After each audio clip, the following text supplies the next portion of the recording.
तो SSC GD की तैयारी के लिए आज की इस वीडियो में कुछ ऐसे इंपॉर्टेंट क्वेश्चंस हम लोग देखेंगे जो क्वेश्चन साथियों आपको हर हालत में देखना चाहिए। यानी कि अगर आप कोई किताब पढ़ रहे हैं तो मैं कहूंगा अपनी किताब पढ़ने से पहले इन सवालों को देख लीजिए, क्योंकि ये सवाल आपके लिए सबसे इंपॉर्टेंट है एसएससी जीडी कांस्टेबल एग्जाम को क्रैक करने के लिए। तो आज की इस वीडियो में साथियों चारों विषयों का हम लोग निचोड़ देखेंगे, यानी कि हिंदी होगी, जीके होगी, जीएस होगी, रीजनिंग होगी और मैथ होगी। और मैं जो क्वेश्चंस आपको करवाऊं वो क्वेश्चंस कर लेना और क्वेश्चन से संबंधित जितनी जानकारी दे दो उनको साथियों तैयार कर लेना। आप ये समझ लीजिए पेपर में यहाँ से बहुत सारा कंटेंट आपको डायरेक्ट देखने को मिलेगा। चलिए, तो पहला सवाल आपकी स्क्रीन पर है। कहने के साथियों विलोम आपको बताना है छली शब्द का। यानी कि छली शब्द की अगर बात करें तो छली शब्द का विलोम साथियों क्या होता है? क्या साथियों चंचल होता है छली शब्द का विलोम? देखिए, अगर यहाँ पर बात करें निश्चल की तो मैं कहूंगा छली शब्द का विलोम क्या हो जाएगा? निश्चल हो जाएगा। और निश्चल शब्द का विलोम क्या हो जाएगा? छली हो जाएगा। अगर आपसे चंचल का विलोम पूछा जाता तो चंचल का विलोम साथियों क्या आप लोग ध्यान रखेंगे? स्थिर। यानी कि चंचल का विलोम स्थिर और स्थिर का विलोम चंचल हो जाएगा। अगर आपसे साथियों निष्फल का विलोम पूछा जाता तो आप क्या बताते? सफल बताते। क्या?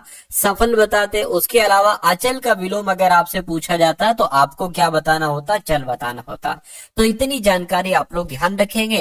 अब उसके बाद देखिए अगला सवाल आपकी स्क्रीन पर है। पूछा आपसे जा रहा है कि जिसे जानना आवश्यक हो। क्या साथियों? जिसे जानना आवश्यक हो उसके लिए एक शब्द क्या होगा? ये आपको साथियों यहाँ पर बता देना है। देखिए, जिसे जानना आवश्यक हो उसके लिए एक शब्द साथियों ज्ञ हो जाएगा। क्या हो जाएगा साथियों? यहाँ पर ज्ञ हो जाएगा। यानी कि आंसर अगर आप कहे ऑप्शन नंबर डी तो बिल्कुल करेक्ट है। अच्छा, जो जाना ना जा सके, क्या जो जाना ना जा सके उसे क्या कहा जाता है? उसे अज्ञेय कहा जाता है। सवाल आपसे पूछा जाएगा जो जाना ना जा सके। क्या? जो जाना ना जा सके उसके लिए एक शब्द अगर आपसे पूछा जाए तो आपको साथियों अज्ञेय बता देना है। ठीक है ना? जो गाने योग्य हो, क्या साथियों? जो गाने योग्य हो उसको क्या कहा जाएगा? ज्ञेय कहा जाएगा। जो गाने योग्य हो, क्या साथियों? जो गाने योग्य हो उसको क्या कहा जाएगा? उसको ज्ञेय कहा जाएगा। यानी कि जिसे जानना आवश्यक हो उसके लिए साथियों एक शब्द ज्ञेय, जो गाने योग्य हो उसके लिए एक शब्द ज्ञेय और जो जाना ना जा सके उसके लिए एक शब्द अज्ञेय। तो ये 3-4 मैंने आपको बताए हैं, ये आप लोग ध्यान रखेंगे। अगला सवाल कह रहे कि अपनी, जो अपनी हत्या कर लेता हो उसके लिए एक शब्द क्या होगा? तो यहाँ पर साथियों आपका राइट आंसर क्या हो सकता है? फटाफट आप लोग यहाँ पर बताने की कोशिश करेंगे।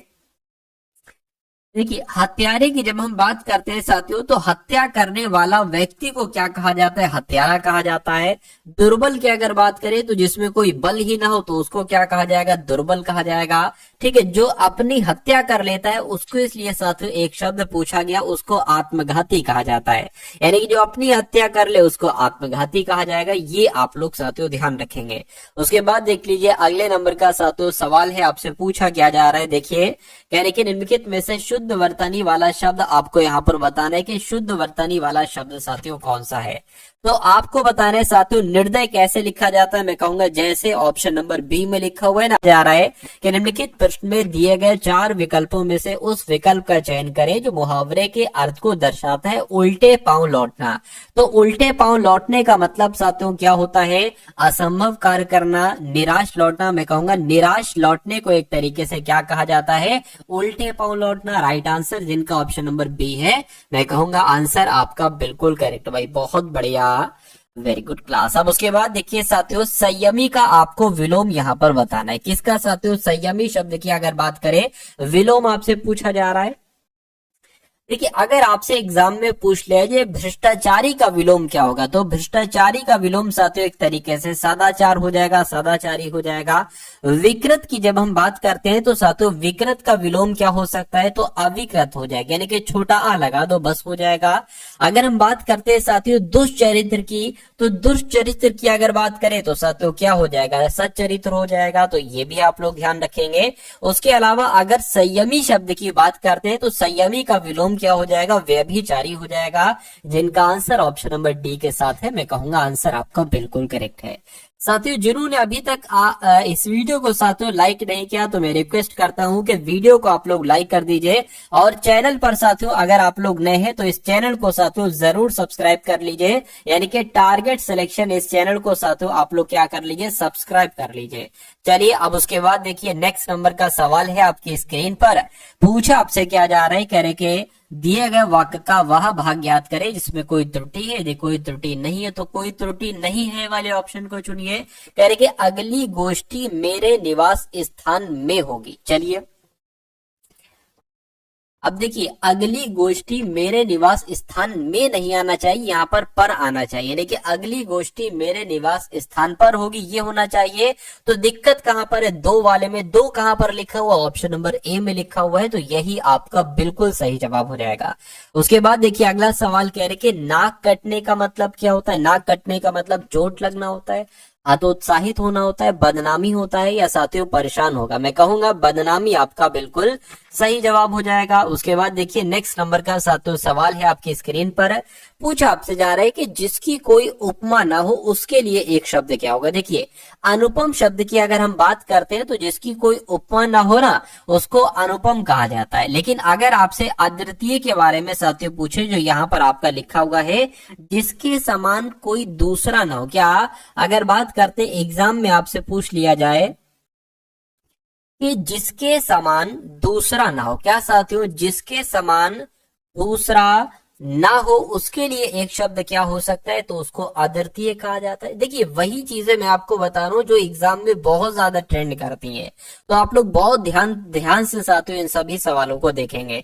कल्पनातीत शब्द की अगर बात करें, जो कल्पना से परे हो, क्या अगर आपसे एग्जाम में पूछ लिया जाए क्या कि जो कल्पना से परे हो, क्या जो कल्पना से परे हो उसके लिए एक शब्द बताइए, तो आपको कल्पनातीत बता देना है, ठीक है ना। अनूठी की अगर बात करें, जो एक तरीके से कोई विशेष लक्षण किसी चीज में होता है ना, तो वो चीज एक तरीके से अनूठा का भाई कि तुम तो अनूठे हो, कोई विशेष लक्षण है, विशेष विशेषता है कोई, तो ऐसे करके ये चारों आप लोग ध्यान रखेंगे। अब उसके बाद देखिए अगले नंबर का सवाल है, कहा जा रहा है कि गेह किसका पर्यायवाची। तो गेह की अगर हम बात करते हैं, गेह तो आपका ये साथियों घर का पर्यायवाची हो जाएगा। किसका हो जाएगा, घर का पर्यायवाची हो जाएगा। अच्छा घर का मतलब की अगर बात करें, घर को और क्या क्या कहा जाता है, तो घर की अगर बात करें घर को आवास कहा जाता है, ठीक है। और क्या कहा जाता है घर के पर्यायवाची, तो घर को साथियों निकेतन कहा जाता है, ये भी आप लोग ध्यान रखेंगे। घर की अगर बात करें, क्या भवन नहीं कहा जाता है, बिल्कुल ठीक है। आलय नहीं कहा जाता है, मैं कहूंगा बिल्कुल आलय भी कहा जाता है। घर को निवास भी कहा जाता है, निवास स्थान भी कहा जाता है, और साथियों निवास भी कहा जाता है। उसके अलावा साथियों सदन भी कहा जाता है, भवन भी कहा जाता है और सदन भी कहा जाता है, ठीक है। उसके अलावा अगर हम आकाश की बात करते हैं कि आकाश को भाई साहब क्या क्या कहा जाता है, आकाश की अगर बात करें आकाश को अंबर कहा जाए। ये सब आपका रिवीजन हो रहा है, रिवाइज हो रहा है सारी चीजें आपकी। तो आकाश को अंबर कहा जाता है, व्योम कहा जाता है। उसके अलावा क्या कहा जाता है, क्या उसके अलावा गगन भी कहा जाता है, बिल्कुल साथियों। उसके अलावा साथियों नभ कहा जाता है। उसके अलावा अगर बात करते हैं तो अनंत भी कहा जाता है, और आकाश को शून्य भी कहा जाता है, क्या शून्य भी कहते हैं। और आकाश की अगर बात करें तो अंतरिक्ष भी कहा जाता है। तो ये भी चीजें आप लोग ध्यान रखेंगे। अच्छा बादल के बहुत सारे पर्यायवाची पूछे जाते हैं, तो बादल की अगर बात करें, क्या बादल को मेघ नहीं कहा जाता, मैं कहूंगा मेघ बिल्कुल कहा जाता। और एक ट्रिक याद रखिए, बादल की अगर बात करें, बादल में दा शब्द आ रहा है, तो बहुत सारे ऐसे शब्द हैं जिनके अंत में दा आता है और वो बादल के पर्यायवाची होते हैं। जैसे कि अगर बात करें तो यहाँ पर वारिद शब्द आ गया, अंत में दा है, बादल का पर्यायवाची है। उसके अलावा अगर बात करते हैं साथियों, जैसे कि नीरद शब्द आ गया, नीरद में अंत में दा है, बादल का पर्यायवाची हो गया, ठीक है ना। उसके अलावा और मैं आपको बता देता हूं, अम्बुद, अम्बुद की अगर बात करें अंत में दा है, बादल का पर्यायवाची हो गया। तो ये चीजें साथियों आप लोग यहाँ पर क्या रखेंगे, ध्यान रखेंगे। अच्छा पर्वत की हम लोग बात कर लेते हैं। पर्वत की अगर बात करें कि पर्वत के कौन कौन से पर्यायवाची आपसे एग्जाम में पूछे जाते हैं, तो पर्वत को क्या शिखर कहा जाता है, मैं कहूंगा बिल्कुल पर्वत को शिखर कहा जाता है। क्या पर्वत को पहाड़ भी कहा जाता है, बिल्कुल साथियों पर्वत को पहाड़ भी कहा जाता है। अच्छा नग भी इसको कहा जाता है, और ये चल नहीं सकता तो इसको अचल भी कहा जा सकता है। तो इतनी सारी चीजें आप लोग ध्यान रखेंगे। उसके बाद देखिए नेक्स्ट नंबर का सवाल आपके स्क्रीन पर है, कह रहे कि यहाँ पर क्या आ गया, बादल का समानार्थी तो अभी हम लोगों ने बताया, इसको कट कर दीजिए, इसको कट कर दीजिए। शुद्ध वर्तनी वाला शब्द बताइए, यानी कि अक्षौहिणी यहाँ पर मेरे हिसाब से लिखा है, ये गलत लिखा है, ठीक है ना। अक्षौहिणी कैसे लिखा जाएगा, जैसे आपका ऑप्शन नंबर सी में लिखा हुआ, ये अम्बुज सही तो लिखा है, अम्बुज भी एक तरीके से, चलिए कोई दिक्कत नहीं। तो यहाँ पर शुद्ध वर्तनी वाला शब्द था वो आ चुका है। अब उसके बाद देख लेंगे साथियों, नेक्स्ट नंबर का सवाल है आपकी स्क्रीन पर। कहा जा रहा है कि स्वतंत्रता संग्राम में हजारों देशवासियों ने अपना प्राण त्याग दिया, प्राण त्याग कर दिया, ये है, ठीक है। तो यहाँ पर अगर बात करें अपना प्राण त्याग कर दिया, इसमें दिक्कत लग रही, इसकी जगह पर सही क्या आएगा, अपना प्राण त्याग कर दिया ये आएगा, या अपने प्राण न्यौछावर कर दिए ये आएगा, या अपने प्राण त्याग दिया ये आएगा, या किसी बदलाव की जरूरत नहीं, अपना प्राण त्याग दिया। मैं कहूंगा अपने प्राण न्यौछावर कर दिए, ये सबसे सटीक और सबसे सही जवाब आपका हो जाएगा। उसके बाद देखिए अगले नंबर का सवाल है आपकी स्क्रीन पर। कहा जा रहा है कि मैंने और उसने घूमने जाना है। अब यहां पर अगर बात करें, दिक्कत आपको साथियों बताने की, दिक्कत आपकी ये कहां पर आ रही है और कैसे साथियों ये आपकी अशुद्धि होगी। देखिए मैंने और उसने नहीं होना चाहिए, यहां पर होना चाहिए मुझे और उसने घूमने जाना है। क्या मुझे और उसे, क्या साथियों यहां पर आना चाहिए, मुझे और उसे यहां पर आना चाहिए, ठीक है, मुझे और उसे घूमने जाना, ये सही हो जाएगा। तो दिक्कत कहां पर, एक वाले में, एक कहां पर लिखा हुआ है, ऑप्शन नंबर सी में लिखा हुआ है, तो ये क्या होगा, ये साथियों आपका बिल्कुल करेक्ट आंसर हो जाता है भाई, बहुत बढ़िया, वेरी गुड क्लास। अगला सवाल आपके स्क्रीन पर। कहा जा रहा है कि हरिश्चंद्र के सदस्य कोई सत्यवादी नहीं हुआ। इसमें आपको बताने की दिक्कत साथियों कहां पर है, मुझे बताइए।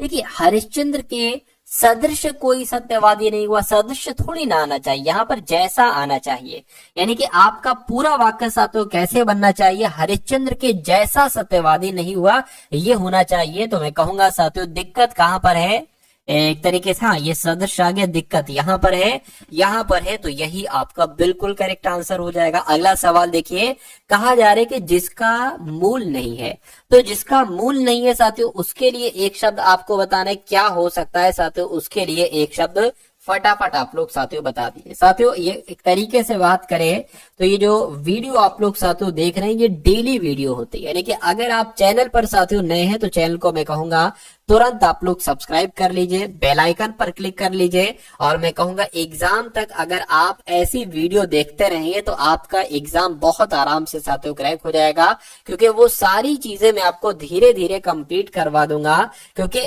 कोई भी चीज बहुत एकदम से नहीं होती है, धीरे धीरे होती है साथियों। तैयारी होगी तो वो भी धीरे धीरे होगी, इतनी मजबूती में आपकी तैयारी मिला दूंगा कि एग्जाम आपके लिए बहुत हलवा हो जाएगा, और आप सारे कहेंगे भाई हिंदी के क्वेश्चन, इन्हीं के क्वेश्चन की तो हम प्रैक्टिस किया करते थे, डेली टारगेट सिलेक्शन पर इन्हीं क्वेश्चन की प्रैक्टिस किया करते थे, यही क्वेश्चन सर लाते थे बार बार, ऐसा साथियों आप कहोगे अपने एग्जाम हॉल में। तो आप बहुत ईमानदारी के साथ, क्योंकि अगर आप ईमानदारी से नहीं पढ़ोगे तो एक तरीके से साथियों वो सही नहीं होगा, और सही नहीं होगा तो पेपर के लिए आपके मुश्किल हो जाएगा।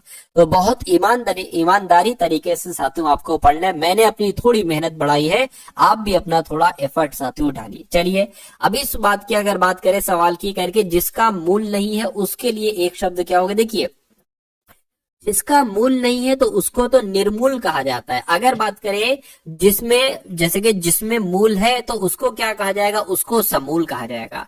जिसका मूल नहीं है उसको निर्मूल, जिसका मूल है उसको समूल। तो ये दोनों बातें आप लोग ध्यान रखेंगे।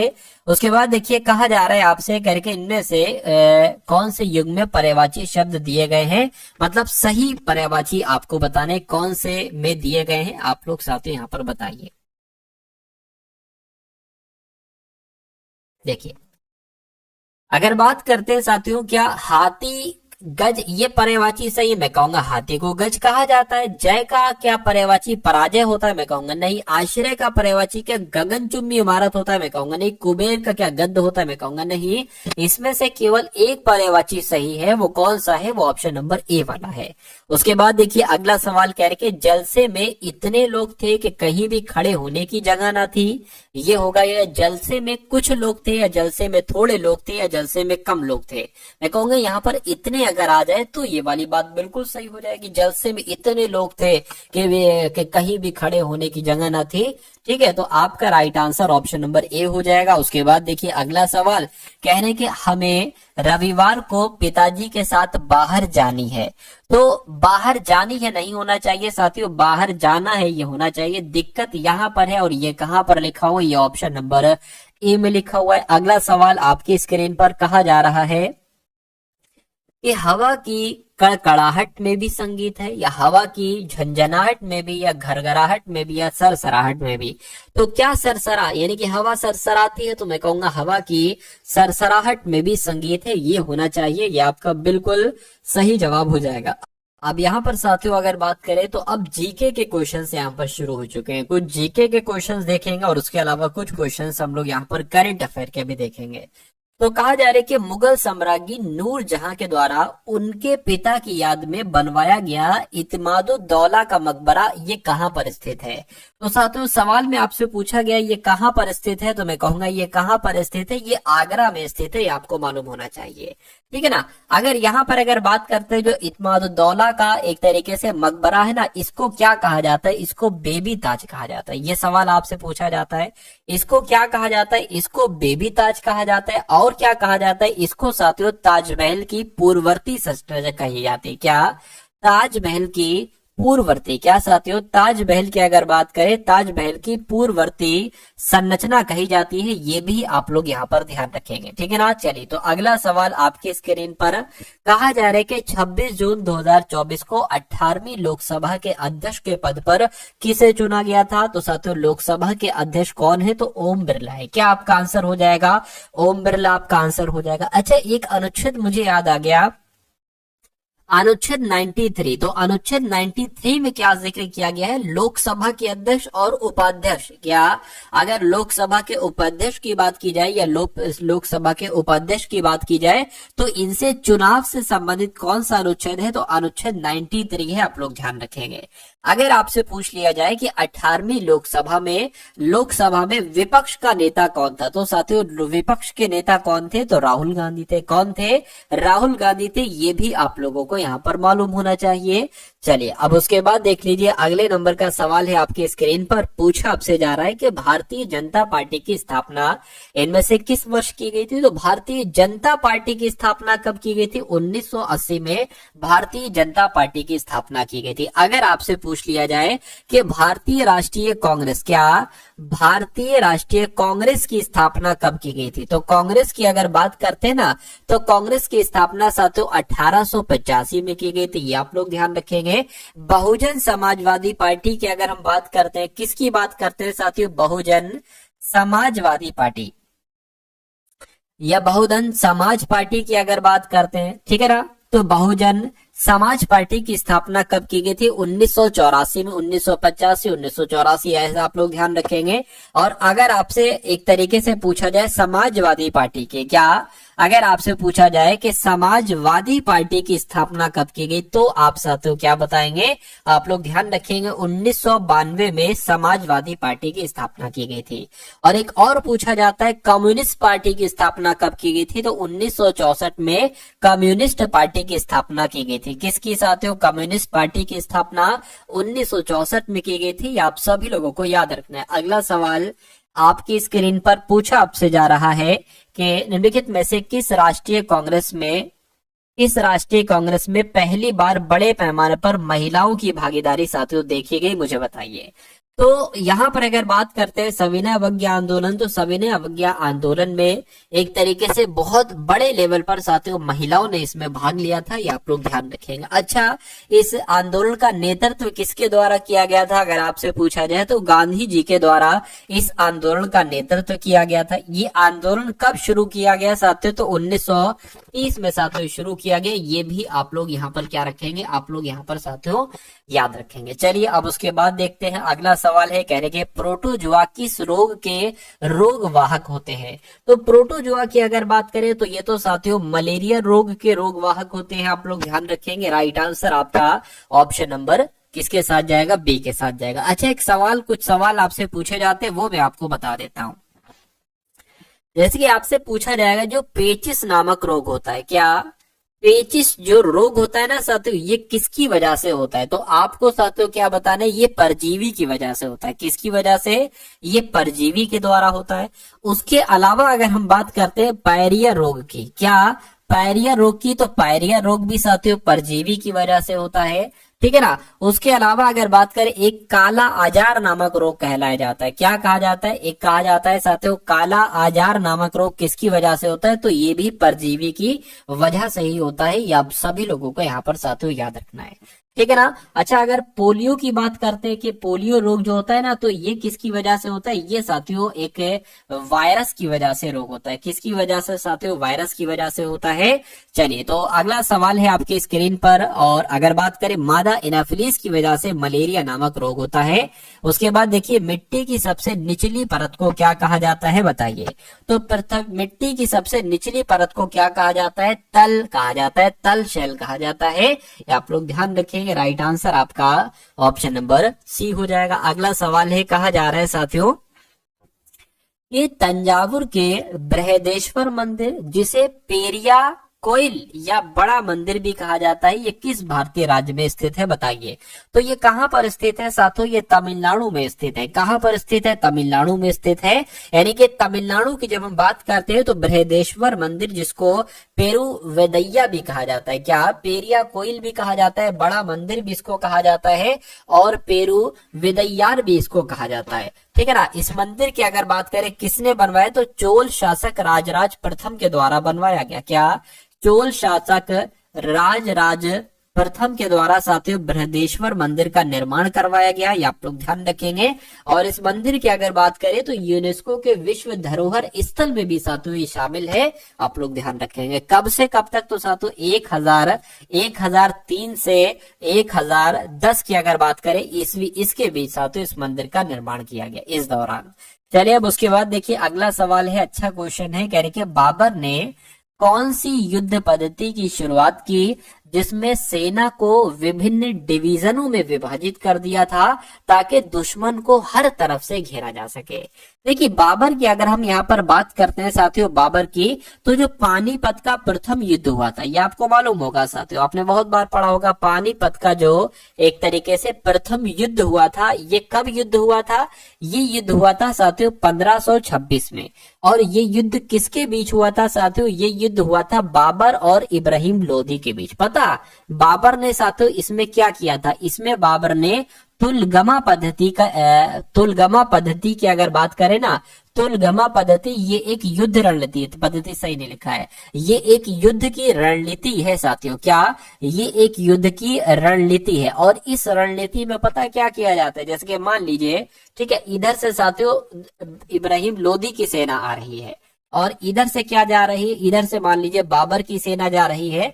बाबर की जो तुलगमा पद्धति थी ना, इसके अकॉर्डिंग क्या था साथियों, क्या कि कुछ सैनिक इस सेना को इधर से घेरेंगे, कुछ सैनिक इसको साथियों इधर से घेरेंगे, और कुछ सैनिक इसको इधर से घेरेंगे, यानी कि 3 तरफ से साथियों घेरने की ये एक तरीके से रणनीति थी। और इस रणनीति की वजह से ही क्या एक तरीके से बाबर ने इसमें जीत पाई थी। और अगर देखा जाए तो जब 1526 में पानीपत का पहला युद्ध हुआ था, तो इसमें ज्यादा सैनिक थे। जो सैनिकों की तादाद की मतलब इसकी सेना बड़ी थी और बाबर की सेना छोटी थी, लेकिन बाबर इसमें जीता। क्यों? क्योंकि रणनीति की वजह से। हर चीज साथियों स्ट्रेटजी से काम आती है, ठीक है। अच्छी रणनीति बनाएंगे तो कम मेहनत के साथ सफल हो जाएंगे, दिमाग लगाएंगे आप। चलिए, तो बाबर ने कौन सी नामक पद्धति, मैं कहूंगा तुलगमा पद्धति की शुरुआत की? इसमें सेना को विभिन्न डिवीजनों में विभाजित कर दिया गया था ताकि दुश्मन को हर तरफ से घेरा जा सके। साथियों, वीडियो को लाइक कर दीजिए भाई। वीडियो को बनाने में साथियों, क्वेश्चंस को तैयार करने में, निकालने में, जो क्वेश्चंस आपके पूछे जाए, मेहनत लगती है, तो इस मेहनत के लिए कम से कम 1 लाइक तो आप लोग दे सकते हैं इस वीडियो को। चलिए, उसके बाद देखते हैं अगले नंबर का सवाल है, क्या कहा जा रहा है? कह रहे कि भारतीय रिजर्व बैंक के संबंध में निम्नलिखित में से कौन सा कथन सही नहीं है। ध्यान रखिए साथियों, कौन सा कथन सही नहीं है, ये आपसे पूछा जा रहा है। तो आरबीआई देश के विदेशी मुद्रा भंडार का संरक्षक होता है, ठीक है ना। ये बात सही है, बिल्कुल साथियों, ये बात सही। आरबीआई सरकार का बैंकर है, बिल्कुल बैंकर का बैंक है, बिल्कुल। ये एक केंद्रीय बैंक है। क्या आरबीआई की अगर बात करते हैं तो ये एक केंद्रीय बैंक है। और दूसरी बात, ये बैंकों का बैंक है। जो आरबीआई है ना साथियों, ये बैंकों का बैंक है। ये भी कथन आप लोग ध्यान रखेंगे कि आरबीआई केंद्र सरकार के लिए वार्षिक बजट तैयार करता है। नहीं साथियों, वार्षिक बजट की अगर हम बात करते हैं तो वित्त मंत्रालय से इसका संबंध है, इससे आरबीआई के कोई संबंध नहीं। तो ये वाला गलत हो जाएगा, बाकी ये सब सही हो जाएंगे, सही हो जाएंगे तीनों। और डी वाला गलत हो जाएगा, तो डी वाला आपका यहाँ पर बिल्कुल सही जवाब हो जाता है भाई। बहुत बढ़िया, वेरी गुड क्लास। चलिए साथ उसके बाद देखिए करिए, जून 2024 में भारतीय लोक एवं जनजातीय कला प्रदर्शनी हुनर का आयोजन जो किया गया है वो कहां पर किया गया है? वो साथियों दुबई में किया गया है। कहां पर किया गया है? वो दुबई में किया गया है। ये आप सभी लोगों को यहाँ पर क्या होना चाहिए? मालूम होना चाहिए। चलिए भाई, उसके बाद देख लेते हैं अगले नंबर का सवाल है। कहा जा रहा है कि 2 जून 2024 को नाटो का नया महासचिव किसे नियुक्त किया गया है? तो इनकी अगर बात करें, इनका नाम है साथियों मार्क रोटे। क्या इनका नाम है? इनका नाम है मार्क रोटे। और ये नाटो के महासचिव साथियों बने हैं जून 2024 में ही। अच्छा, ये थे कौन? ये नीदरलैंड के साथियों पूर्व प्रधानमंत्री थे। ठीक है ना। नीदरलैंड की अगर बात करें तो नीदरलैंड के साथियों पूर्व प्रधानमंत्री थे। ये भी आप लोग ध्यान रखेंगे। नाटो की जब हम बात करते हैं तो वर्तमान समय में साथियों नाटो में कितने सदस्य देश हैं? मैं कहूंगा 32 सदस्य देश इसमें शामिल हैं। ये आपको साथियों मालूम होना चाहिए। अगला सवाल आपकी स्क्रीन पर कहा जा रहा है कि फारसी इतिहासकारों ने मुस्लिम सुल्तानों का वर्णन इस रूप में किया है। तो किस रूप में भैया किया है? ये आपको बताना। ईश्वर के शागिर्द के रूप में, ईश्वर के अवतार, या ईश्वर की छाया, या ईश्वर के अनुयायी। देखिए, जो फारसी इतिहासकार थे ना, फारसी इतिहासकारों का ये कहना था कि जो मुस्लिम सुल्तान होते हैं ये एक तरीके से ईश्वर की छाया होते हैं। ठीक है ना। किसका कहना था? ये फारसी के इतिहासकारों का कहना था। ठीक है, वो मानते थे कि ईश्वर का प्रतिबिंब है। ये जो मुस्लिम है ना साथियों, मुस्लिम सुल्तान, ये ईश्वर के कौन है? प्रतिबिंब है। तो प्रतिबिंब आ जाए तब भी कोई दिक्कत नहीं, क्योंकि आया चुका है। आया मतलब ये पहले भी आ चुका है ये सवाल ऐसे करके। तो ईश्वर की छाया कह लो या ईश्वर का प्रतिबिंब कह लो। ठीक है ना। चलिए,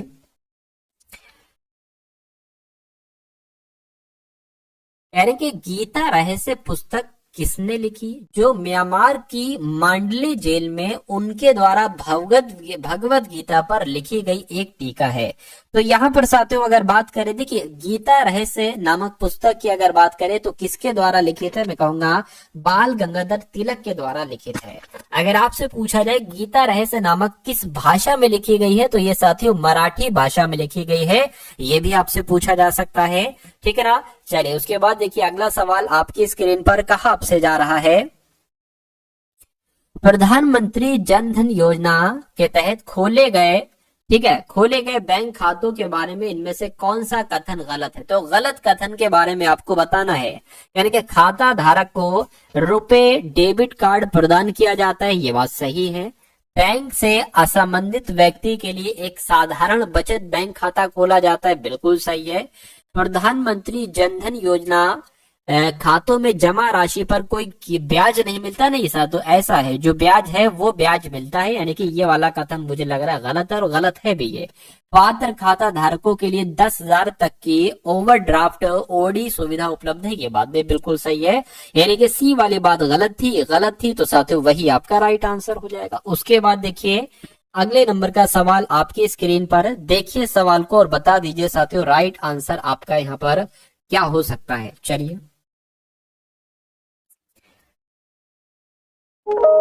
लेब्राडोर सागर और भूमध्य सागर किस महासागर का हिस्सा है? अगर आपसे एग्जाम में पूछा जाए तो आप लोग ध्यान रखेंगे अटलांटिक महासागर का हिस्सा है।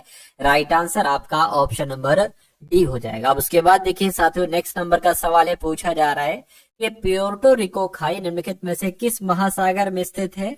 तो ये कहां पर स्थित है? ये अटलांटिक महासागर में स्थित है। सही जवाब आपका ऑप्शन नंबर सी हो जाता है। उसके बाद देखिए अगला सवाल आपसे पूछा जा रहा है कि किसी द्रव का उसके क्वथनांक के कम किसी भी किसी द्रव का उसके क्वथनांक के कम किसी भी तापमान पर गैस में परिवर्तित किस नाम से जानी जाती है? तो इसको वाष्पीकरण कहा जाता है। ये सवाल डायरेक्ट अगर आपसे पूछा जाए तो राइट आंसर मैंने आपको बता दिया। उसके बाद देखिए करके किस संशोधन अधिनियम के अनुसार बेटे बेटियों और उनकी माताओं को पारिवारिक संपत्ति में बराबर हिस्सा प्रदान किया गया है? तो ये किस अधिनियम की बात चल रही है? हिंदू उत्तराधिकारी संशोधन अधिनियम 2005 की बात चल रही है। राइट आंसर आपका ऑप्शन नंबर सी हो जाएगा। अगला देखिए साथियों, अभी रीजनिंग के क्वेश्चंस होंगे और मैथ के क्वेश्चंस होंगे, तो उन सभी सवालों को आप लोग जरूर देखिएगा। कह रहे हैं निम्नलिखित में से कौन सी स्थिति चाय बागानों को नुकसान पहुंचा सकती है? तो 35 डिग्री सेल्सियस से अधिक तापमान, छायादार वृक्षों के नीचे रोपण, कोई दिक्कत नहीं है। 150 से 300 सेंटीमीटर के बीच वर्षा, या गर्म और आर्द्र जलवायु में कहूंगा राइट आंसर आपका जो जाएगा वो ऑप्शन नंबर ए के साथ जाएगा। अगला देखिए लेटराइट मिट्टी में इनमें से किस ऑक्साइड की कमी होती है? तो किसकी कमी होती है साथियों? सिलिकॉन की कमी होती है। तो अब यहाँ से साथियों आपके सामने रीजनिंग के क्वेश्चन शुरू हो चुके हैं। तो रीजनिंग के साथियों इस सवाल को देखिए और करने की कोशिश कीजिए और राइट आंसर आप लोग साथियों बताइए। क्या कहा जा रहा है साथियों? यहाँ पर कहा जा रहा है कि कुछ बोल्ट पेन है। तो साथियों मान लेते हैं ये क्या हो गए, ये आपके बोल्ट हो गए, ठीक है। और कह रहे हैं कि कुछ बोल्ट यानी कि इतने बोल्ट, क्या मान लेते हैं? इतने बोल्ट साथियों पेन मान लेते हैं, ठीक है। कह रहे कि कुछ स्टेंसिल बोल्ट है, यानी कि कुछ स्टेंसिल बोल्ट है। मैं कह सकता हूँ साथियों इतने स्टेंसिल्स, इसको मान लेते हैं। कुछ स्टेंसिल्स क्या हो गए साथियों? बोल्ट हो गए।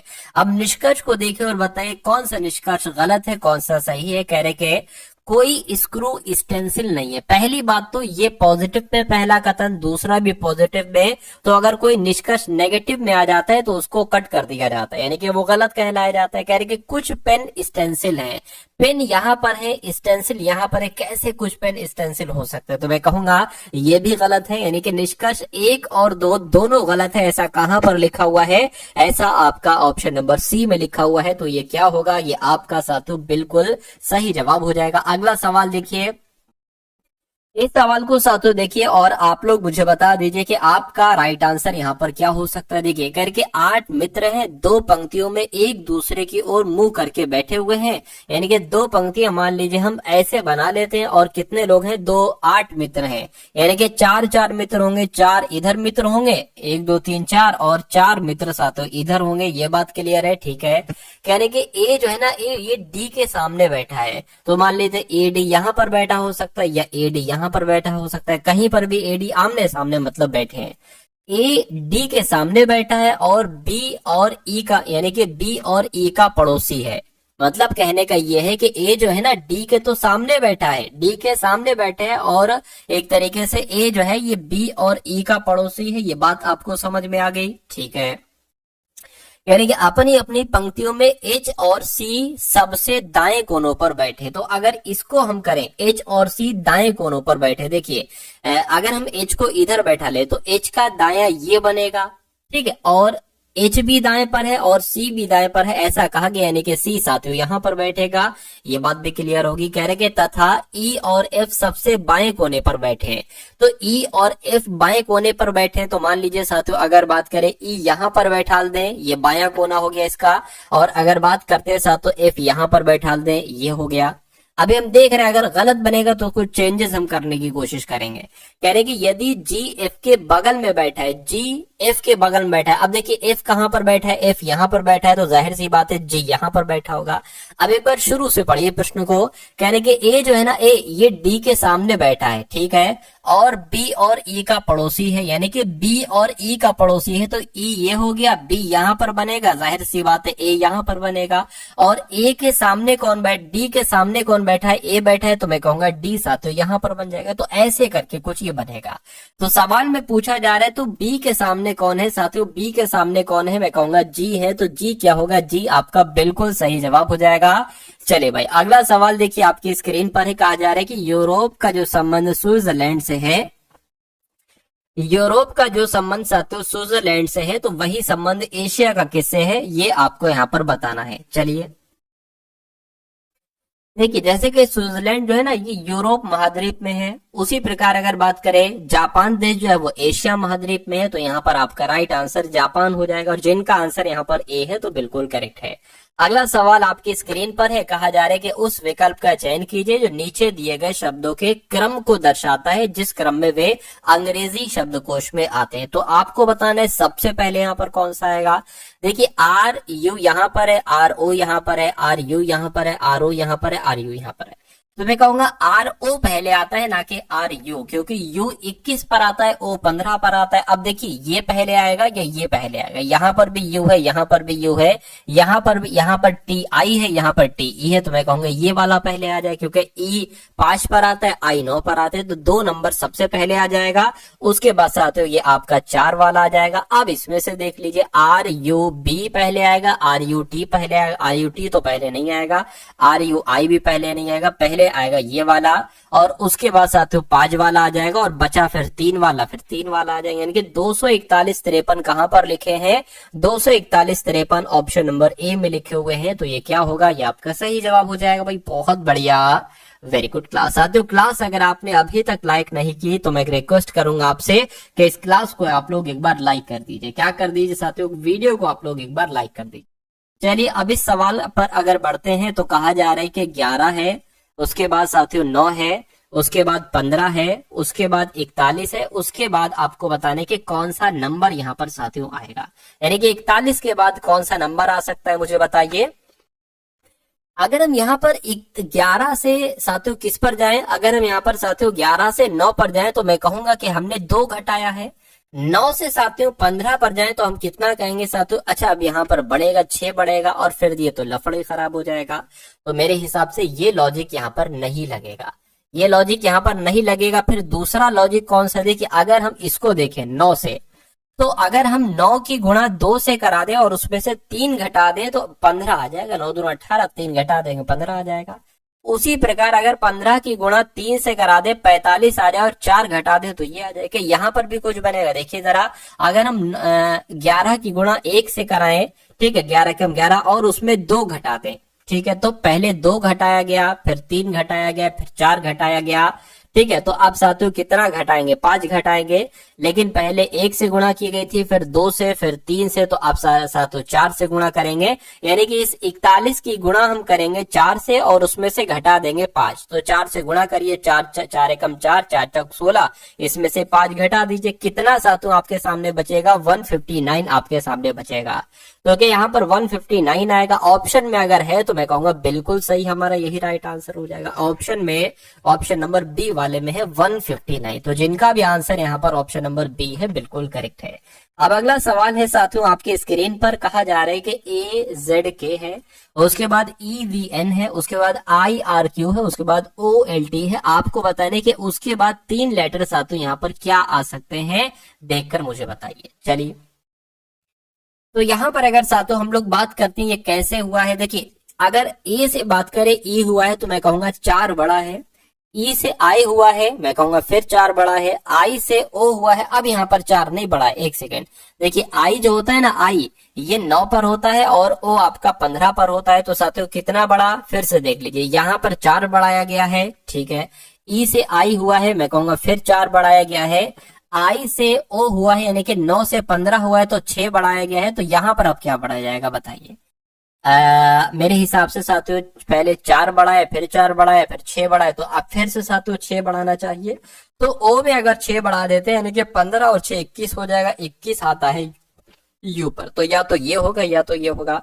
अब यहाँ पर देखिए साथियों के से यहाँ पर एन हुआ है तो मैं कहूंगा के 11 पर होता है, एन 14 पर होता है। कितना बढ़ाया गया है, एक तरीके से अगर बात करें साथियों 3 बढ़ाया गया है, ठीक है।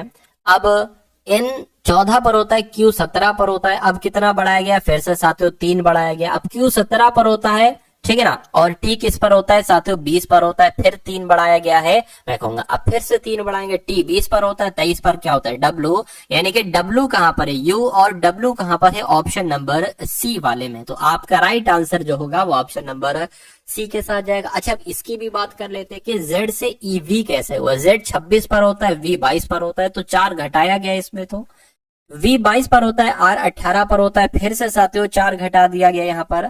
उसके बाद साथियों R 18 पर होता है, L कितने पर होता है 12 पर होता है। मैं कहूंगा 4 घटाया गया, 4 घटाया गया, अब साथियों एकदम से 6 घटा दिया गया। उसी प्रकार 4 घटाएगा, 4 घटाएगा, 6 घटाएगा, तो अब फिर से इसमें 6 घटा देंगे, तो L 12 पर होता है, 6 घटाएंगे तो 6 आ जाएगा, यानी कि साथियों F आ जाता है और यहाँ पर F आना चाहिए।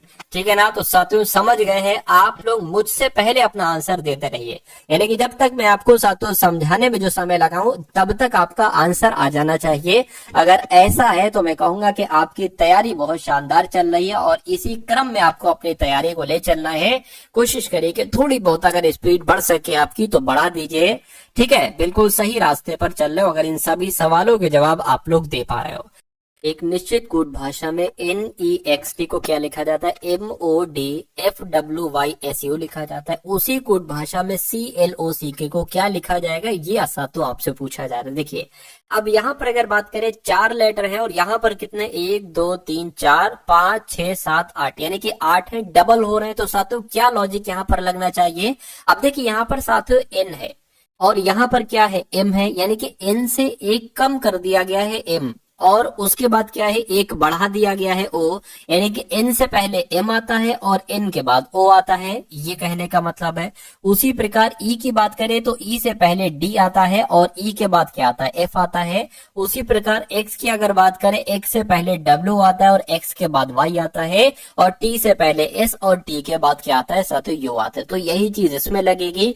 अब C है ना, तो C से पहले B और C के बाद D, तो BD साथियों हर ऑप्शन में लिखा हुआ है। अगर हम इसकी बात करें तो K से पहले क्या आता है साथियों J, और उसके बाद क्या आता है साथियों, तो एक तरीके से L आता है। ठीक है ना। तो जेल कहां पर है, जेल एक तो यहाँ पर है, जेल एक तो यहाँ पर है। अब अगर देखिए इसकी बात करेंगे तो कोई दिक्कत सेम ही है, कोई फायदा नहीं। इसकी बात कर लीजिए, यानी कि तीसरे लेटर की ओ से पहले अगर बात करें तो क्या आता है N, और O के बाद P आता है। तो मैं कहूंगा ये वाला आपका आंसर बिल्कुल सही हो जाएगा। उसके बाद देखिए अगले नंबर का साथियों सवाल है आपकी स्क्रीन पर। इस सवाल को देखिए और बताइए सही जवाब आपका क्या हो सकता है। चलिए, तो कहा गया है साथियों के इसमें से सबसे असंगत, आपको बताने के सबसे असंगत ऑप्शन कौन सा है, देखिए और बताइए सही जवाब क्या हो सकता है। अब देखिए ये T जो होता है ना, ये 20 पर होता है, P की बात करें 16 पर होता है, W 23 पर होता है और R 18 पर होता है। उसी प्रकार H जो होता है ना वो 8 पर होता है, D 4 पर होता है, K 11 पर होता है, F 6 पर होता है और R 18 पर होता है, N 14 पर होता है, U की बात करें 21 पर होता है, P 16 पर होता है और B 2 पर होता है, X 24 पर होता है, E 5 पर होता है, V आपका 22 पर होता है। तो यहाँ पर आपको बताने के सबसे मतलब अलग ऑप्शन कौन सा है, बस इतनी सी बात आपको कुल मिला के बताना है। चलिए देखिए यहाँ पर अगर बात करें 20 से ये 16 हुआ है, मैं कहूंगा कितना बड़ा है, 4 घटा है इसमें। तो इसमें अगर बात करें इसमें भी 4 घटाया गया और इसमें भी 4 घटाया गया, लेकिन इसमें साथियों 4 घटाया गया है। देखिए जरा 4 घटाया गया, बिल्कुल साथियों इसमें 4 घटाया ही गया है एक तरीके से, क्या कहीं ना कहीं एक तरीके से साथियों 4 घटाया गया है। चलिए कोई दिक्कत नहीं है। इसकी बात करें तो साथियों कितना घटाया गया है, 5, बिल्कुल। इसकी बात करें 5 घटाया गया, इसकी बात करें 5 घटाया गया है और इसकी बात करें कितना घटाया गया है, क्या 5 तो इसमें तो नहीं घटाया गया, तो मैं कहूंगा इसमें नहीं घटाया गया है। तो ये सबसे अलग हो जाएगा और अलग हो जाएगा, तो यही आपका बिल्कुल सही जवाब हो जाएगा। अगला सवाल आपकी स्क्रीन पर देखिए और बताइए सही जवाब आपका क्या होगा। कह रहे कि एक नंबर सीरीज वाला सवाल है और 53 आ गया है, उसके बाद 61 आ गया है, उसके बाद 88 आ गया है, उसके बाद 152, उसके बाद साथियों 277 है और उसके बाद आपको बताने के कौन सा नंबर साथियों यहाँ पर हो सकता है। तो अगर बात करें साथियों इसमें कितना कितना एक तरीके से बढ़ रहा है, ये आप लोग जरा देखने की कोशिश करिए। अगर हम 53 की बात करते हैं, 53 से 61 जो हुआ है वो कितना बड़ा है, एक तरीके से साथियों अगर बात करें 7 इधर और 1 उधर, यानी कि इसमें 8 बड़ा है। 61 से 88 हुआ है, देखिए 8 में से 1 जाएगा, 7 बचेगा, 8 में से 6 जाएगा, 2 बचेगा, तो 27 यहाँ पर बड़ा है। 88 से 152 हुआ है, तो हमें घटाना होगा 152 में से 88 को, तो 12 इधर हो जाएगा, मान लीजिए 12 है, ठीक है। 12 में से 8 जाएगा, 4 बचेगा, अब ये 14 हो जाएगा, 14 में से 8 जाएगा तो 6 बचेगा। अब यहाँ पर अगर बात करें कि 7 में से, तो यहाँ पर 5 आ जाएगा, 27 में से 15 जाएगा तो 25 आ जाएगा और ये 12 आ जाएगा। अब यहाँ पर आपको बताने कितना बढ़ेगा, अब यहाँ पर साथियों आप लोग थोड़ा सा ध्यान से अगर देखेंगे तो ये जो होता है ना, ये 2 का क्यूब होता है, ये 3 का क्यूब होता है, और ये 4 का क्यूब होता है, और ये 5 का क्यूब होता है। तो मैं कहूंगा यहाँ पर साथियों 6 का क्यूब आना चाहिए। और 6 का क्यूब कितना होता है साथियों, ये एक बार मुझे बता दीजिए। तो 216 होता है शायद, देख लीजिए। ठीक है, 6 चंग आपका 36 हो जाएगा, 6 3 18 19 20। ठीक है, छह कम छह 6 36 हो गया, 3 आएगा यहाँ, 6 3 18 21 216 होता है, बिल्कुल साथियों। तो यहाँ पर 216 पड़ेगा, यानी कि 277 में 216 प्लस करोगे तो ये वाला नंबर आपको मिल जाएगा। 6 और 7 कितना हो जाएगा, 13 हो जाएगा। 8 और 9 आ जाएगा, और यहाँ पर 4 आ जाएगा, यानी कि 493 आपका आंसर आएगा। और 493 कौन से ऑप्शन में है, तो ऑप्शन नंबर बी वाले में है। तो इस प्रकार जिनका आंसर ऑप्शन नंबर बी के साथ है, मैं कहूंगा आंसर आपका बिल्कुल करेक्ट है। अगला सवाल आपकी स्क्रीन पर, इस सवाल को साथियों देखिए और आप लोग मुझे बता दीजिए कि आपका सही जवाब यहाँ पर किस ऑप्शन के साथ जा सकता है। चलिए भाई, तो कुल मिला के अगर साथियों यहाँ पर हम लोग बात करते हैं, क्या कहा गया है, कह रहे कि इसमें आपको बताने खाली जगह में कौन कौन से लेटर आएंगे। तो सबसे पहले इसको काउंट कर लीजिए, क्या क्या लिखा हुआ है। क्यू खाली जगह, पी खाली जगह, ठीक है, एम खाली जगह, ए खाली जगह, टी खाली जगह, उसके बाद क्यू ए है खाली जगह, टी एम है। तो 1 2 3 1 2 3 4 5 6 7 8 9 10 11 12 13 14 15। तो मैं कहूंगा साथियों यहाँ पर 15 है। तो या तो 5 5 का पेयर बनेगा या 3 3 का बनेगा। एक बार 5 का पेयर बनाकर देखिए, तो 1 2 3 4 5 ये अलग हो गया, 1 2 3 4 5 ये अलग हो गया, और 1 2 3 4 5 ये अलग हो गया। आप देखोगे सबसे अंत में यहाँ पर अगर बात करें साथियों क्या आ रहा है, यहाँ पर भी एम है अंत में, और यहाँ पर भी एम है। तो मैं कहूंगा यहाँ पर भी एम आ जाना चाहिए। ठीक है, शुरू में साथियों क्यू है, तो यहाँ पर भी क्यू है, यहाँ पर भी क्यू है, तो मैं कहूंगा यहाँ पर भी क्यू आ जाना चाहिए। ठीक है ना। अब देखिए यहाँ पर क्यू ए हो गया है, यहाँ पर भी क्यू ए हो गया है, तो यहाँ पर भी क्यू ए कर लीजिए आप। ठीक है, उसके बाद देखिए क्यू, एक तरीके से अगर बात करें क्यू ए पी। ठीक है, अब यहाँ पर अगर बात करें, देखिए जरा टी एम यहाँ पर लिखा हुआ है, और यहाँ पर भी टी एम लिखा हुआ है, तो यहाँ पर भी साथियों टी एम आ जाएगा। यानी कि पूरा आपका जो बनेगा वो Q A P T M, Q A P, अब यहाँ पर पी आ जाएगा, Q A P T M और Q A P T M. यानी कि अब आपको अगला काम ये देखना है कि आपने अपने पेन से कौन कौन से लेटर लिखे हैं।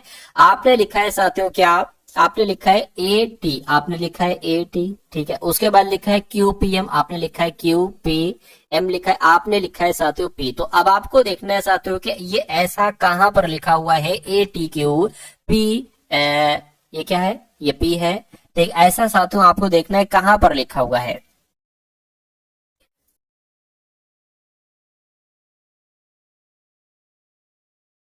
तो ए में भी नहीं है, बी में भी नहीं है, सी और डी में साथियों यहाँ पर है। यानी कि डी क्या होगा साथियों, A T Q P M P M P. Answer आपका जो जाएगा वो ऑप्शन नंबर डी के साथ जाएगा। अगला सवाल साथियों आपके स्क्रीन पर आ चुका है, देखा जा रहा है यहाँ पर साथियों 50वें नंबर का सवाल है, और इस सवाल का जवाब आपको बताना है। ठीक है ना साथियों, 2 3 क्वेश्चन और बाकी है, उसके बाद हम लोग मैथ के क्वेश्चंस यहाँ पर देखेंगे। तो साथियों इस क्वेश्चन का जवाब मुझे आप लोग बताने की कोशिश कीजिए। कहा जा रहा है कि अकबर, नागेश, गिरीश, विक्रम और सतपाल किसी पंचभुजाकार मेज के 5 कोनों पर बैठे हैं। ठीक है, तो 5 कोनों वाली एक मेज बना लेते हैं साथियों, 1 2, ठीक है, मतलब एक ये, 2 ये, 3 और साथियों ऐसे करके 4, ऐसे करके ये और ये, तो 5 भुजाओं वाला हो गया। जैसे बन गया वैसे थोड़ा मैनेज कर लीजिए। तो कुल मिला के 5 लोग यहाँ पर, एक यहाँ बैठा है, एक यहाँ बैठा है, एक यहाँ बैठा है, एक यहाँ बैठा है, तो एक साथ तो यहाँ पर बैठा हुआ है। करके सभी मेज के केंद्र की ओर अभिमुख होकर बैठे। ठीक है, करके गिरीश विक्रम के बाएं और तीसरे स्थान पर बैठा है, सतपाल नागेश के बाईं ओर बगल में बैठा है, अकरम सतपाल के बाईं ओर दूसरे स्थान पर बैठा है। कह रहे कि नागेश के दाएं दूसरे स्थान पर कौन बैठा है। अब देखिए यहाँ पर सवाल में 3 लाइनें हैं। एक तो लाइन साथियों यहां से लेकर यहां तक है, उसके बाद जो दूसरी लाइन शुरू हुई है वो यहां से लेकर साथियों यहां तक है, और तीसरी लाइन साथियों ये वाली है। हम इस वाली लाइन को अभी स्किप करेंगे, हम इस वाली लाइन को देखेंगे और इस वाली लाइन को देखेंगे। क्यों? क्योंकि हमें यहाँ पर 2 लोग एक साथ मिलने हैं, सतपाल और सतपाल। ये हमारे लिए ये 2 चीजें हैं, सतपाल यहाँ पर भी सतपाल, तो हमारे लिए ज्यादा आसान साथियों सवाल हो जाएगा। कैसे, मैं आपको बताता हूँ। सतपाल नागेश के बाईं ओर बैठा है, यानी कि नागेश के बाईं ओर बगल में सतपाल बैठा है, तो नागेश को आप कहीं बैठा दो, आंसर एक आएगा। नागेश को यहाँ बैठा दो, यहाँ बैठा दो, यहाँ बैठा दो, कहीं पर भी बैठा दो।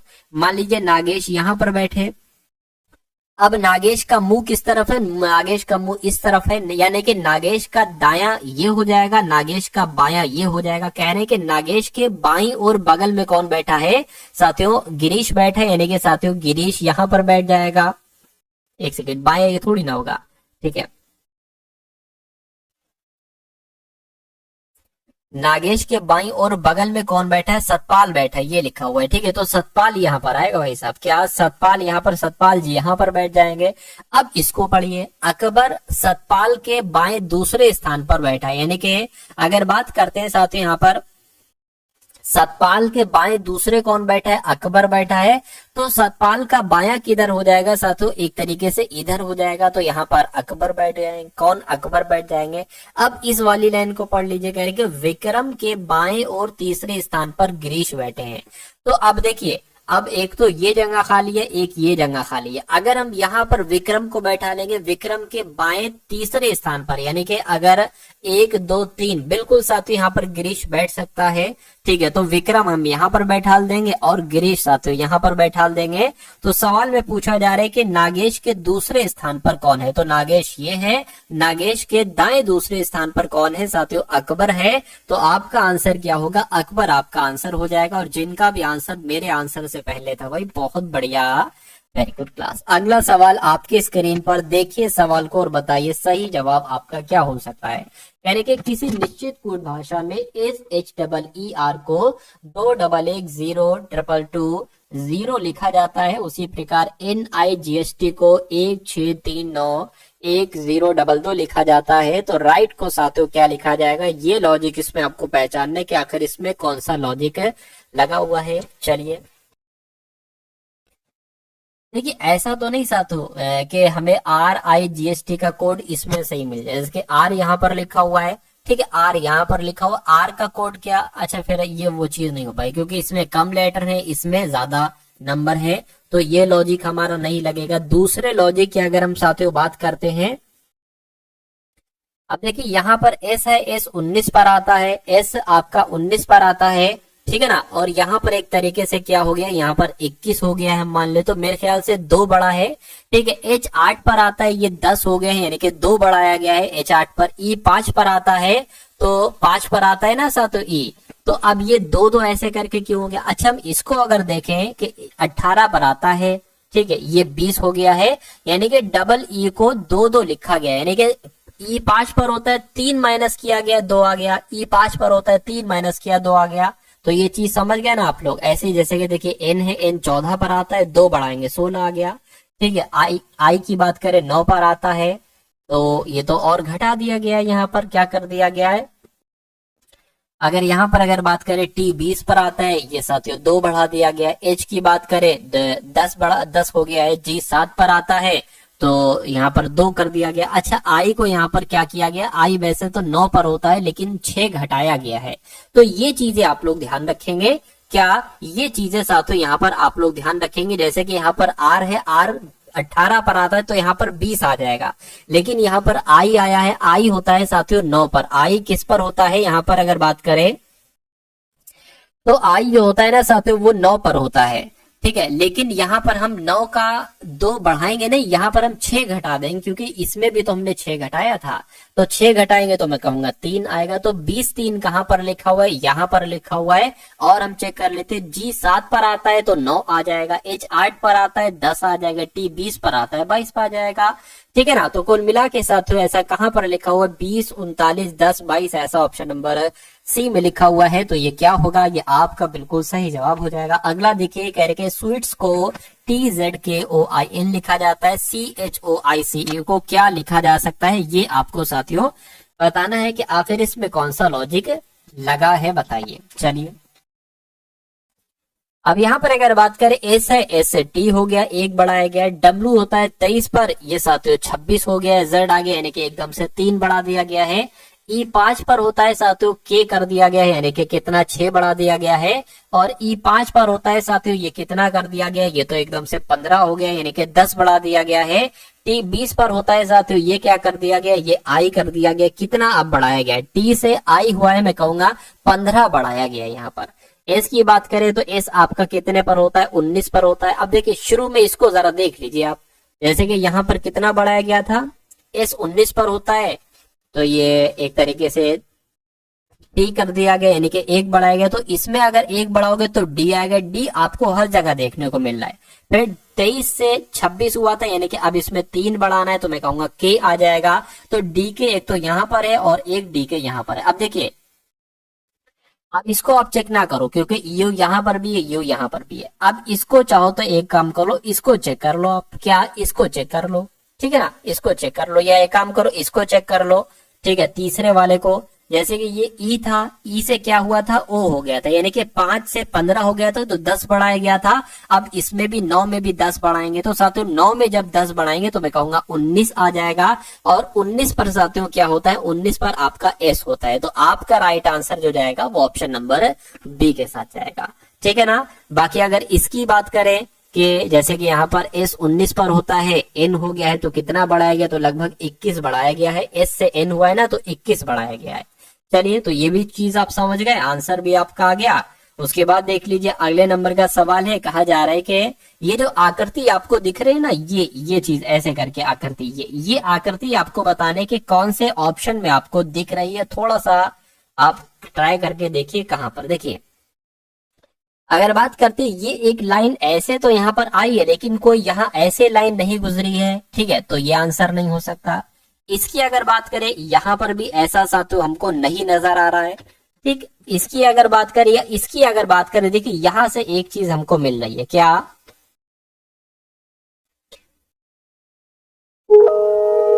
यहाँ पर जब आप आएंगे, जैसे कि ये वाली लाइन जो है, ये वाली लाइन मैं आपको बता रहा हूँ, ये वाली लाइन ये ऐसे करके ये चीज आई है, और ये थोड़ी सी ये निकली हुई है, मतलब निकली पूरी है, लेकिन आप थोड़ी भी निकाल सकते हैं। और ये जो निकली हुई, तो मैं कहूंगा सबसे सटीक अगर आपका जो जवाब बनेगा वो ऑप्शन नंबर डी वाला ही बनेगा, और जिनका आंसर ऑप्शन नंबर डी है बिल्कुल करेक्ट है।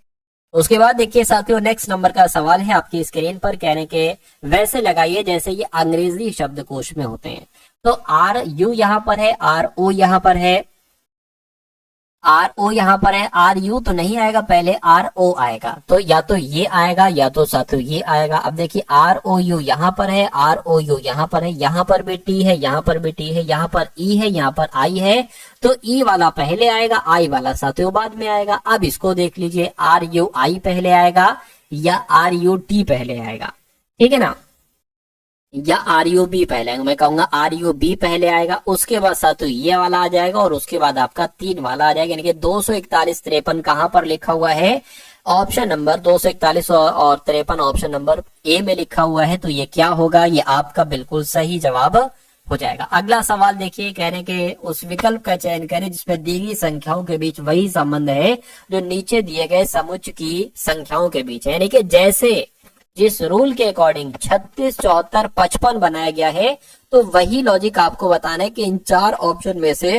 किस ऑप्शन में वही लॉजिक लगा है, बस इतनी सी बात आपको बताना है। चलिए एक काम करिए साथियों, अगर हम इन दोनों नंबर को आपस में जोड़ते हैं तो कितना बन जाता है, 6 4 10 बन गया, एक लग गया हासिल का, 8 हो गया, और ये साथियों 11 बन गया, यानी कि साथियों 110 है और ये 55 है। मैं कहूंगा अगर 110 का आधा कराते हैं तो 55 बन जाता है, ठीक है। उसी प्रकार अगर इनको हम जोड़ते हैं तो ये 185 बनेगा। क्या 185 का आधा 85 होता है, नहीं, तो ये आंसर नहीं होगा। 40 और 50 एक तरीके से कितना हो जाएगा साथियों, मैं कहूंगा 40 और 50 साथियों एक तरीके से 90 हो जाएगा, ठीक है ना, 90 और ये 52 है ना, तो साथियों ये हो जाएगा। इसको अगर साथियों आप आधा करेंगे, 2 से कर लीजिए, 2 चौक 8, एक चला गया 12 हो गया, 2 छंग 12, 46। क्या ये 46 है, मैं कहूंगा बिल्कुल, यानी कि जो रूल इसमें लगा है वही रूल ऑप्शन नंबर बी वाले में लगा है। तो ये क्या होगा साथियों, ये आपका बिल्कुल करेक्ट आंसर हो जाता है भाई, बहुत बढ़िया, वेरी गुड क्लास। उसके बाद देखिए साथियों अगले नंबर का सवाल है, और अब यहाँ पर आपके सामने मैथ के क्वेश्चन शुरू हो चुके हैं। तो इन सभी मैथ के क्वेश्चंस को साथियों आप लोग तैयार कीजिए। मैं कहूंगा यहाँ से आपको कुछ क्वेश्चन तो साथियों देखने को मिलेंगे जरूर साथियों, बस कुछ ही चेंजेस होगा, बहुत ज्यादा चेंजेस नहीं होगा। जैसे कि ये सवाल है साथियों बहुत इंपॉर्टेंट, कह रहे कि बाइक ए है जो कि 30 किलोमीटर प्रति घंटा की चाल से 2 घंटे में कुछ दूरी तय करती है। बच्चा बच्चा बता देगा, अगर एक बाइक है ए 30 किलोमीटर प्रति घंटा की चाल से चल रही है, यानी कि 1 घंटे में 30 किलोमीटर चल रही है, तो वो साथियों 2 घंटे में कितनी चल पाएगी साथियों? 60 किलोमीटर चल पाएगी। यानी कि दूरी तो यहाँ पर आपको मालूम पड़ गई कि क्या कहा जा रहा है कि कुछ दूरी तय करती है, तो 60 किलोमीटर की दूरी तय करती है। ठीक है, उसके बाद कह रहे हैं कि जबकि एक अन्य बाइक है जिसका नाम है बी, तो ये बाइक बी 35 किलोमीटर की चाल से बाइक ए के समान दूरी तय करती है। यानी कि ये 35 किलोमीटर की प्रति घंटा की चाल से, ये बाइक बी की अगर बात करें इसकी चाल कितनी है साथियों? 35 किलोमीटर प्रति घंटा इसकी चाल है, और ये कुछ दूरी तय करती है। यानी कि कितनी दूरी तय करती है साथियों? बाइक बी 60 किलोमीटर की दूरी तय करती है। क्यों? क्योंकि इसने कहा है ना जितनी ए दूरी तय करता है, ए तो 60 किलोमीटर दूरी तय करता है, तो बी भी उतनी दूरी तय करता है। ठीक है, उसके बाद कह रहे हैं कि बाइक ए द्वारा लिया गया समय का बाइक बी द्वारा लिया गया समय, यानी कि दोनों का आपको समय का अनुपात बताना है। क्या? दोनों का आपको समय का अनुपात बताना है, बाइक ए का और बाइक बी का। बाइक ए का समय और साथियों बाइक बी का समय का अनुपात बताना है। देखिए यहाँ पर तो साफ साफ नजर आ रहा है 2 घंटे। ठीक है ना, क्या यहाँ पर साथियों आपको नजर आ रहा है 2 घंटे नजर आ रहे हैं? तो इसका तो आपको पता है साथियों 2 घंटे का समय है। ठीक है, अब बाइक बी का आपको समय निकालना है। अब समय निकालना है तो बाइक बी की चाल होना चाहिए, दूरी होनी चाहिए, समय बहुत आराम से निकल जाएगा। तो समय बराबर क्या हो जाएगा साथियों? दूरी कितनी है? 60 है, और चाल कितनी है साथियों? 35 है। तो ये आपका निकला है, इसको थोड़ा सा कट कीजिए, 5 सत्ते 35 हो जाएगा, यहाँ पर 12 आ जाएगा। तो इसका समय कितना निकला? 12/7 घंटे निकला। तो 12/7 घंटे ये बी का समय है, और ए का समय है 2 घंटे। इसको अगर कैलकुलेट करोगे तो साथियों इसको हम बराबर कहीं ना कहीं मान सकते हैं। ये 7 की गुणा इससे हो जाएगी, तो ये 7 दूना 14 हो जाएगा, और 12 यहाँ पर नीचे आ जाएगा। तो इसका अनुपात कितने निकलेगा? 2 सत्ते 14, 2 छंग 12, यानी कि दोनों का अनुपात जो निकला है वो 7:6 निकला है। क्या 7:6 ऑप्शन में है? तो मैं कहूंगा बिल्कुल ऑप्शन में है, ऑप्शन नंबर सी में है। तो ये आपका क्या होगा? ये आपका बिल्कुल सही जवाब हो जाएगा। अगला सवाल देखिए, और इस सवाल का जवाब दीजिए करके एक दुकानदार 10% और के प्रतिशत। अब के प्रतिशत कुछ भी हो सकता है, ये 25% भी हो सकता है, ये 15 भी हो सकता है, 20 भी, 80% भी हो सकता है। तो कहने के ग्राहक को 1200 अंकित मूल्य वाला सामान 864 में मिलता है, तो के का मान साथियों क्या होगा? यानी कि अंकित मूल्य की अगर हम बात करते हैं 1200 है, इस पर 2 छूटें दी जाती है। एक तो 10% की छूट दी जाती है जो कि 90/100 कहलाएगी। के की अगर बात करें तो साथियों 100 माइनस के, ठीक है, बटे 100 यहाँ पर आ जाएगा। आया ये भी वही है, 10% लिखा था ना, तो 100 माइनस 10 करेंगे तभी तो 90 आएगा। और ये फिर दोनों छूटे देने के बाद कितने रुपए की जाकर बिकती है? 864 रुपए की साथियों बिकती है। अब इसमें आपको के का मान निकालना, ये जो पूछा जा रहा है। अब देखिए 2 जीरो से ये 2 जीरो कैंसिल हो जाएंगे, इस जीरो से ये जीरो आपका कैंसिल हो जाएगा, एक जीरो नीचे है जो इसमें लग जाएगा, ये आपका 8640 हो जाएगा। ठीक है, 12 और 9 यहाँ पर है, तो 12 यहाँ पर आ जाएगा, 9 यहाँ पर आ जाएगा, और यहाँ पर साथियों 100 माइनस आपका के आ जाएगा। इसको कैलकुलेट करिए, देखिए 9 से कट हो रहा है? नहीं,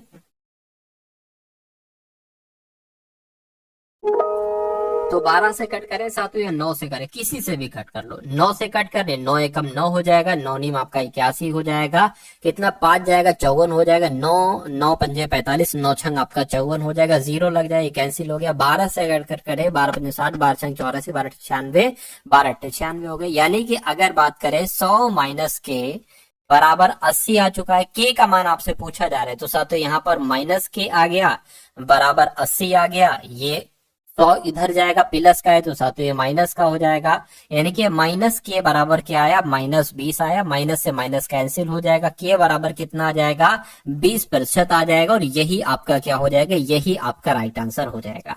ठीक है ना, समझ गए साथियों कैसे करना है। अब बढ़ते हैं हम लोग अगले नंबर के सवाल की तरफ। कह रहे कि 2 संख्याएं तीसरी संख्या से क्रमशः 20% और 50% अधिक हैं, पहली दो संख्याओं का अनुपात क्या है। मान लीजिए साथियों पहली संख्या x है, दूसरी y है, तीसरी z है। यानी कि तीसरी संख्या से दो संख्या यानी कि पहली संख्या और दूसरी संख्या, ये तीसरी संख्या से 20% और यानी कि जो ये पहली वाली होगी ये 20% अधिक है और ये 50% अधिक है। अब तीसरी संख्या नहीं बताई गई है, मान लीजिए तीसरी संख्या 100 है, तो पहली वाली संख्या तीसरी वाली संख्या से 20% अधिक है यानी कि 120 हो जाएगी, और दूसरी वाली संख्या तीसरी संख्या से 50% अधिक है तो 150 हो जाएगी।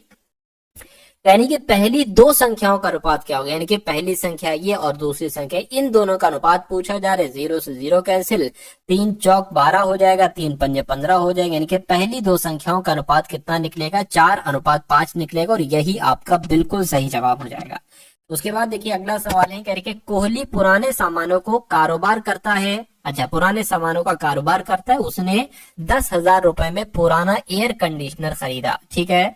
उसने इसे लाने के लिए 500 रुपए परिवहन का खर्च दिया और इसकी मरम्मत में 2,000 रुपए खर्च लगा और इसको 15,000 में बेच दिया। यानी कि वो 10,000 रुपए का तो उसने वो खरीदा था, लेकिन 1500 और 2,000 यानी कि 2500 रुपए उसके और खर्चा हुए, तो मैं कहूंगा ये 12,500 रुपए में उसको वस्तु मिल गई।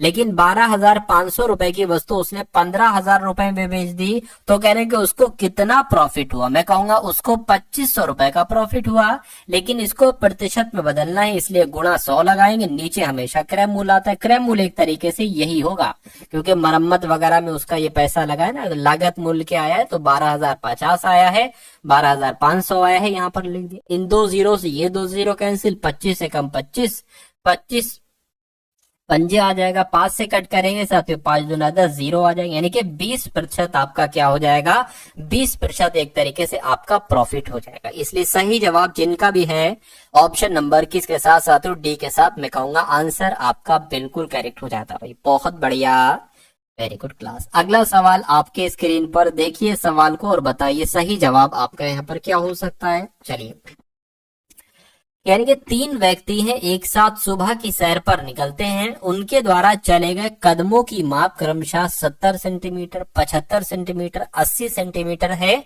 प्रत्येक द्वारा न्यूनतम दूरी तय की जानी चाहिए जिससे वे सभी पूर्ण कदमों में तय कर सके। तो यहाँ पर कुछ नहीं है साथियों, आपको एलसीएम निकालना है किसका किसका, जो संख्याएं दी गई है 75 का, 75 का, 80 का। तो इनका अगर साथियों हम एलसीएम निकालें तो कैसे निकालेंगे, अगर 2 से कट करेंगे तो 35 आ जाएगा, 2 से 75 कट नहीं होगा, 75 रखेंगे, 40 आ जाएगा। इसको 2 से कट करेंगे, 35 का 35, 75 का 75, 40 का 20 आ गया। और 2 से कट करेंगे, 35 का 35, 75 नहीं कटेगा, ये आपका 10 आ जाएगा। और 2 से कट करें तो 35 का 35, 75 का 75 और ये आपका 5 आ जाएगा। अब एक काम करो, 5 से कट करेंगे, 5 से कट कर लीजिए, 5 सत्ते 35, 5 एकम 5, 5 पंजे 25, 5 एकम 5 हो गया। अब क्या करेंगे, अब एक बार 7 से कट होगा, एक बार 15 से कट होगा। अब इन सब की आप गुणा करा लीजिए, 2 दूना 4, 4 दूना 8, 8 दूना 16, 16 पंजे 80। अब 80 की अगर बात करते हैं साथियों, 80 की गुणा आप किससे कराएंगे, 15 पंजे 75, 15 छक्के 90, 15 सत्ते 105 यानी कि 105 से गुणा करा लीजिए। देख लीजिए साथियों क्या आ जाता है, तो गुणा करा लेते। 8 पंजे 40 आ गया, 8 एकम 8 आ गया, 0 का 0 लग गया। तो मैं कहूंगा 8400 सेंटीमीटर एलसीएम आ गया और यही आपका क्या होगा, यही आपका बिल्कुल सही जवाब हो जाएगा। तो अगर ऐसा इस कॉन्सेप्ट पर आधारित सवाल आता है तो जवाब मैंने आपको बता दिया है, पूरा सॉल्व करके भी मैंने आपको साथियों समझा दिया है। अब उसके बाद देख लेंगे अगले नंबर का सवाल है आपके स्क्रीन पर। कहा जा रहा है कि एक समूह में 20 छात्रों का औसत भार कितना है, 54 किलोग्राम है। यानी कि 20 छात्र हैं और औसत वजन 54 किलोग्राम है। अगर मैं आपसे पूछूं कि 20 छात्रों का कुल मिला के वजन कितना होगा, तो 54 की 20 से गुणा कराना पड़ेगी। 4 दूना 8 हो गया, 5 दूना 10 हो गया, यानी कि 20 छात्रों का कुल मिला के वजन 1080 है। ठीक है, कह रहे हैं कि 52 किलोग्राम औसत भार वाले 12 छात्र इसमें शामिल हो जाते हैं। यानी कि इस 1080 में क्या, इस 1080 में 12 छात्रों का एक समूह है जिसका औसत वजन 52 किलोग्राम है। तो मैं कहूंगा इनका औसत क्या होगा, जरा निकालिए। ठीक है, इनके औसत की अगर बात करें तो 2 दूना 4, 5 दूना 10 और साथ में यहाँ पर 52 आ जाएगा, 4 आ गया, 2 आ गया, 6 आ गया। यानी कि एक तरीके से अगर बात करें तो 624 यहाँ पर आ चुका है। ठीक है, तो एक तरीके से अगर बात करें साथियों, अब देखिए कह रहे हैं कि ये इसमें शामिल हो जाता है, तो मैं कहूंगा ये 624 इसमें शामिल हो गया। ठीक है, यही तो कहा गया था कि 52 किलोग्राम औसत भार वाले 12 छात्रों के 12 छात्र समूह में शामिल हो जाते हैं। और कह रहे हैं कि 56 किलोग्राम औसत वाले 7 छात्र समूह से निकल जाते हैं। तो इसमें अब हमें माइनस करना है। क्या माइनस करना है साथियों? 56 केजी औसत वजन है और 7 लोग हैं, तो इनका जरा औसत निकालिए। 6 छंग 36, 6 सत्ते 42 हो जाएगा और 7 पंजे 35, 39 हो जाएगा। और ये 392 इसमें से साथियों आपको घटाना है। ठीक है ना? तो अब समूह में शेष छात्रों का औसत क्या होगा? अब देखिए यहाँ पर आपको ये तो योग निकल कर आएगा। अब नीचे आप क्या करेंगे? 20 था, ठीक है, 20 में अब 12 भी जोड़ेंगे। ठीक है ना? 20 में सातों ये 12 जोड़ेंगे तो प्लस आपका 12 होगा, माइनस 7 होगा। जैसे यहाँ पर चला है क्रम वही सेम चलेगा। तो अब थोड़ी सी हमें जगह चाहिए होगी, इसलिए इस चीजों को जो है वो हम डिलीट कर देते हैं, हटा देते हैं, इरेज कर देते हैं। अब इसको साथियों कैलकुलेट करना है, बाकी साथियों कुछ नहीं करना है आपको।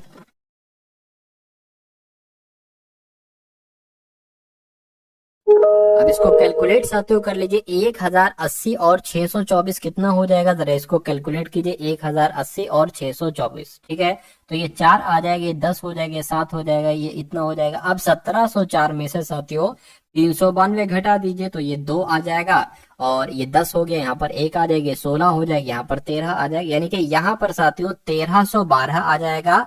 और यहाँ पर अगर बात करें साथियों 12 में से 7 जाएगा तो कितना बचेगा?